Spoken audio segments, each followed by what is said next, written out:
Hello. അപ്പോൾ നമ്മുടെ പൂജവയ്പ്പിൻ്റെ video ആണ് കേട്ടോ. അപ്പോൾ നമ്മുടെ ലീഡ്സിലെ 2025 നമ്മുടെ പൂജവയ്പ്പിൻ്റെ വീഡിയോ ആണ്.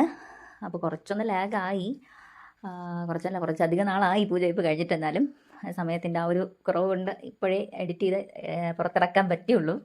അപ്പോൾ ഫസ്റ്റ് നമ്മൾ അടുപ്പെല്ലാം വീട്ടിൽ കൂട്ടിയിട്ടുണ്ട്. അങ്ങനെ വെള്ളമെല്ലാം തിളച്ച സമയത്ത് ഞാനിങ്ങനെ അരി 3 പ്രാവശ്യം ഒഴിഞ്ഞതിന് ശേഷം ഇടാണ്. തിളച്ച വെള്ളത്തിലോട്ട് പായസത്തിനുള്ള അരിയാണ്. അപ്പോൾ മാമി എന്നെ ഇടയ്ക്ക് വന്നിട്ട് തീയൊക്കെ നീക്കി സഹായിക്കുന്നുണ്ട്. അപ്പോൾ അങ്ങനെ അത് അരിയെല്ലാം തിളച്ച് വന്നപ്പോഴേക്കും അതിലേക്ക് തേങ്ങയും ശർക്കരയും നമ്മുടെ നെയ്യും പഴവും എല്ലാം ഏലക്കായും ഒക്കെ ഇട്ട്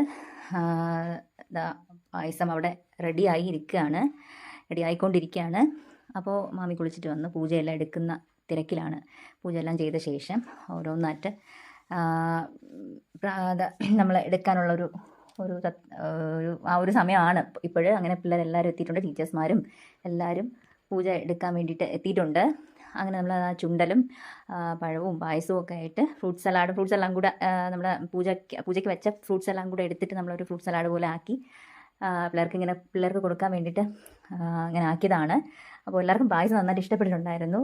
നല്ല ശർക്കരയൊക്കെ പാകത്തിനുണ്ടായിരുന്നു, സൂപ്പറായിരുന്നു എന്നൊക്കെ പറഞ്ഞിട്ടുണ്ടായിരുന്നു. അങ്ങനെ എല്ലാവരും നമ്മുടെ പൂജ വെച്ച ഫ്രൂട്ട്സ് എല്ലാം വെച്ച് കഴിക്കുകയും ഇടയ്ക്ക് അവരുടേതായ കോപ്രായങ്ങൾ കാണിക്കുകയൊക്കെ ചെയ്യുന്നുണ്ട്. അപ്പോൾ നമ്മുടെ 2025 പൂജ എടുപ്പാണ്. അപ്പോൾ പിള്ളേരെല്ലാം എത്തിയിട്ടുണ്ട്. കുറച്ച് പേർക്ക് എത്താൻ പറ്റിയില്ല, എന്നാലും മിക്ക ആളുകൾ എത്തിയിട്ടുണ്ട്. അപ്പോൾ ഫ്രൂട്ട് സലാഡ് ഓരോരുത്തർക്കായിട്ട് കൊടുക്കുകയാണ്. ചിലർക്കൊന്നും അത് ഇഷ്ടം അല്ല, ഫ്രൂട്ട് സലാഡ് ഇങ്ങനെ എല്ലാ ഫ്രൂട്ട്സും ഇഷ്ടപ്പെടുന്ന ആളില്ലല്ലോ.